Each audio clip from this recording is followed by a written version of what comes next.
Hi medias, இன்றைக்கி ஒரு mini vlog பார்த்துடலாமா? இது நேற்று எடுத்த வீடியோங்க. நான் அப்லோட் பண்ணுறதுக்கே மறந்துட்டேன். நேற்று காலையில் வந்து பார்த்திங்கன்னா, கார்த்தி ஆளுங்களுக்கு சம்பளம் போகிறதுக்கு முன்னாடியே கடைக்கு போய் மட்டன் எடுத்துகிட்டு வந்து என்கிட்ட கொடுத்துட்டு மறுபடியும் ஆளுங்களுக்கு சம்பளம் போகிறதுக்கு கிளம்பிட்டாங்க. நான் மட்டன் கிரேவியும் அது கூடவே வந்து பார்த்திங்கன்னா ஈரல் கிரேவியும் வச்சுட்டேன்.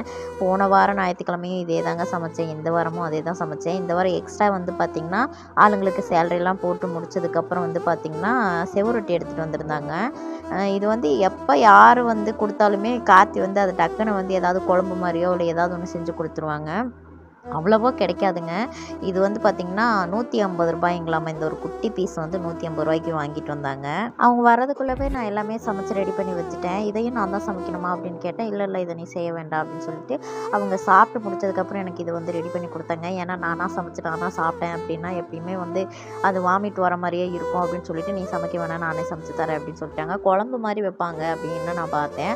ஆனால் இது வந்து அந்த கடைக்காரனாட்ட எப்படி செய்யணும் அப்படின்னு சொல்லி கேட்கும்போது உப்பு மஞ்சத்தூள்னு எதுவுமே சேர்க்காதீங்க, அப்படியே வந்து வாஷ் பண்ணிவிட்டு நெருப்பில் வந்து ஒரு அரை வேக்காடோட சூடு காட்டி கொடுத்துருங்க, அந்த சூட்டோடையே சாப்பிட்டோம் அப்படின்னு சொன்னாங்களாம்மா. ஒரு மனசாட்சி இல்லாமல் அதே மாதிரி தாங்க செஞ்சு கொடுத்தாங்க. நான் சொன்னேன் அப்போவும், மஞ்சத்தூள் கூட வேணாப்பா, லைட்டாக அதில் உப்பு மட்டும் வைங்க அப்படின்னு சொல்லி சொன்னேன். ஆஹா உப்பெல்லாம் வைக்கக்கூடாது, ஆஹா மிளகாத்தூளெல்லாம் வைக்கக்கூடாது, மஞ்சத்தூளெல்லாம் வைக்கக்கூடாது, இப்படி தான் கொடுக்கணுமாம்மா அப்படின்னு சொல்லி எப்படியோ ஒரு வழியாக அதை வந்து நெருப்புலேயே சூடு காட்டி, அதுவும் நல்லா கூட அது வந்து சூடு காட்டலைங்க. அந்த மேலே இருக்கிற அந்த தோலெல்லாம் வந்து சுருங்கினோன்னா உள்ளெல்லாம் கொஞ்சம் கொஞ்சமாக பச்சையாக தான் இருந்துச்சு.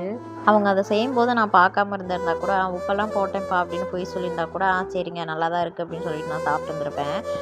டேஸ்ட்டு நல்லா தாங்க இருந்துச்சு. ஆனால் நான் சாப்பிட்றதுக்கு முன்னாடி வந்து பார்த்திங்கன்னா பசங்க 2 பேருக்கும் ஊட்டி விட்டுட்டு அதுக்கப்புறம் கார்த்திக்கும் ஊட்டி விட்டேன். அவங்க சாப்பிட்டதுக்கு அப்புறம் தான் நான் அதில் வந்து கை வச்சேன். ஒரு 4 பீஸாக வந்து இதை வெட்டி கொடுத்தாங்க.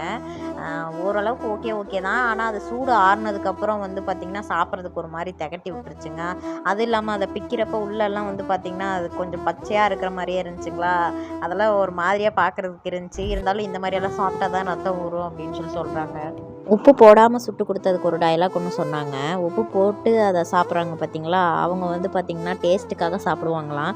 நம்ம உப்பு போடாமல் அரவேக்கோட சாப்பிட்றது வந்து பிளட்டு வந்து இன்க்ரீஸ் ஆகிறதுக்காக சாப்பிட்றது அப்படின்னு ஒரு டயலாக் ஒன்று விட்டான். சரி என்ன பண்ணுறது அப்படின்னு நானும் பல்ல கடிச்சிட்டு சாப்பிட்டேன்.